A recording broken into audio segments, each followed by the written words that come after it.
सो रहे हैं क्या आप? जाहिर है, बिस्तर में लेटा आदमी आंखें बंद करके सो ही सकता है, और क्या कर सकता है। हाँ भाई, सारी जिंदगी सोने के अलावा किया ही क्या हमने। तो ये तुम्हारे बच्चे ऐसे ही बड़े हो गए?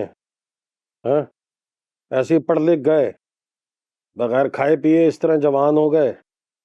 तुमने सारी जिंदगी कभी मेरी मेहनत की कदर ही नहीं की, कभी मेरी तारीफ नहीं की। अच्छा बाबा, गलती होगी पूछ के।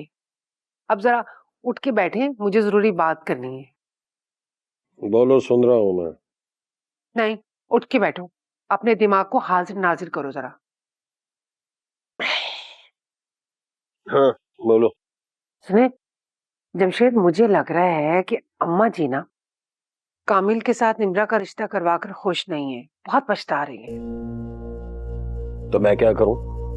खुश नहीं है तो उन्होंने अपनी मर्जी से रिश्ता करवाया है, अब भुगते हैं इसे। क्या कह रहे हो? इसमें सबसे ज्यादा नुकसान हमारा ही है। देखो, तुम्हारी अम्मा मुझे तो कुछ बताएंगी नहीं, इसलिए तुम जरा अम्मा जी के आगे पीछे घूमो, उनके दिलजोई करो, उनसे बातें करो, ताकि उनको ये एहसास हो कि तुम उनके साथ हो। अगर वो कामिल की तरफ से अपनी बेजारी दिखाएंगी तो तुमसे जरूर बात करेंगी, और फिर तुम शोलों को हवा देना। अगर कामिल की तरफ से ये रिश्ता टूट जाए ना, तो मैं मीठे चावलों की देग बांटूंगी। बात तो ठीक कर रही हो तुम। लगता तो मुझे भी ऐसा ही है कि अम्मा इस रिश्ते से खुश नहीं है। अगर ऐसी बात हुई तो मैं ये रिश्ता तोड़वा के ही दम लूंगा। बिल्कुल सही कह रहे हो जमशेद। एक देग तो मैं तब बांटूंगी जब कामिल निम्रा को तलाक दे देगा, और दूसरी देग मैं तब बांटूंगी जब निम्रा के हाथ में मेरे फारिस के नाम की अंगूठी होगी।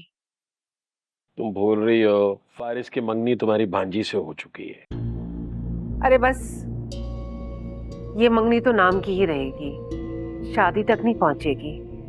बस किसी तरीके से भी ना निम्रा की जायदाद हम अपने नाम करवा दें। ये काम इतना आसान नहीं है जितना तुम समझ रही हो। हाँ भाई, अगर हिम्मत और कोशिश की जाए तो सारे काम आसानी से हो सकते हैं। बात अकल और हिम्मत की है, सब मुमकिन हो सकता है। सबसे पहले तो अम्मा को शीशे में उतारना पड़ेगा, बाकी बातें बात की हैं। ठीक कह रहे हो जमशेद, और ऐसा काम तो तुम करवा ही सकते हो।